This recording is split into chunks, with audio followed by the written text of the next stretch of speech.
vitalnya dulu ya. Baik Ibu, di sini tanda-tanda vitalnya sudah normal ya, aman aja, nggak ada panas, nggak ada apa, pokoknya normal semuanya.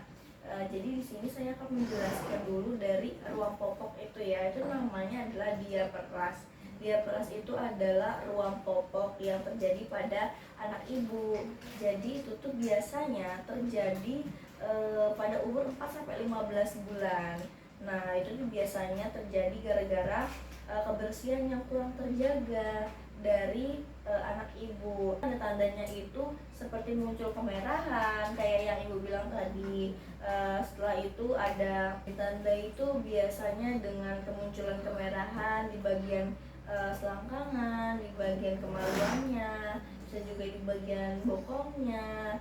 Nah seperti itu. Nah rata laksananya itu bagaimana biasanya untuk mencegah terjadi hal tersebut itu bisa dengan cara mengganti popok sesering mungkin. Jangan tunggu penuh dulu popoknya, dan juga jangan sampai dalam keadaan lembab bagian dalamnya itu. Jadi tata laksananya ini untuk mencegah terjadi hal tersebut itu bisa dengan cara mengganti popok dengan sesering mungkin. Jangan sampai popok itu full begitu ya.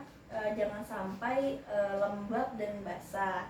Lalu bisa juga dengan membersihkan area selangkangan atau bokong dan pokoknya sekitar dalam popok itu dengan air bersih.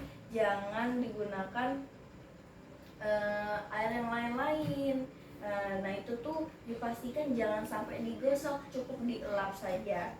Setelah itu hindari menggunakan popok terlalu ketat atau kekecilan karena dia nggak ada ruang udara sehingga terjadinya lembab. Dari situlah munculnya ruam-ruam biasanya ya. Nah begitu. Udah itu doang. Iya, maksudnya yang nah itu untuk penjelasan tentang ruang popok tersebut nih. Nah setelah itu untuk yang ada di mulut adiknya yang putih-putih itu namanya oral thrush. Jadi biasanya itu tuh terjadi karena infeksi pada mulut bayi. Biasanya tuh muncul di selaput lendir, di lidah, di langit-langit, di mukosa mulut biasanya. Nah itu tuh biasanya muncul bercak-bercak putih atau biasanya yang paling parah itu bisa sampai yang luka-luka gitu ya, dan sampai berdarah lebih parahnya itu karena biasanya bercak-bercak putih itu bisa disangka dari sisa ASI biasanya ya. Itu ditandai jika anak ini merasa sakit itu bisa ditandai dengan cara anaknya ini nggak mau menyusu begitu, menolak untuk menyusu biasanya. Iya salah ya. Iya dengan tanda.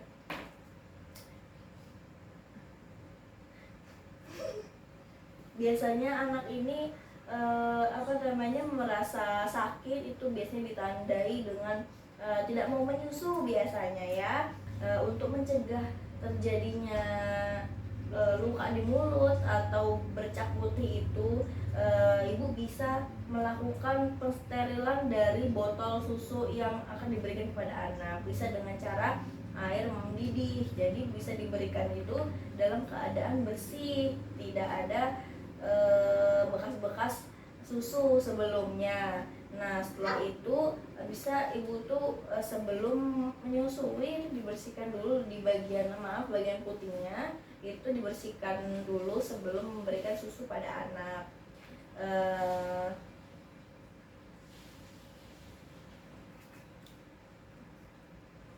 Setelah itu kalau misalnya habis menyusui dan dia ada kayak bekas di mulut, bekas ASI itu bisa dibersihkan, dibilas menggunakan air matang, air mineral gitu 1-2 sendok aja ya untuk membilas. Habis itu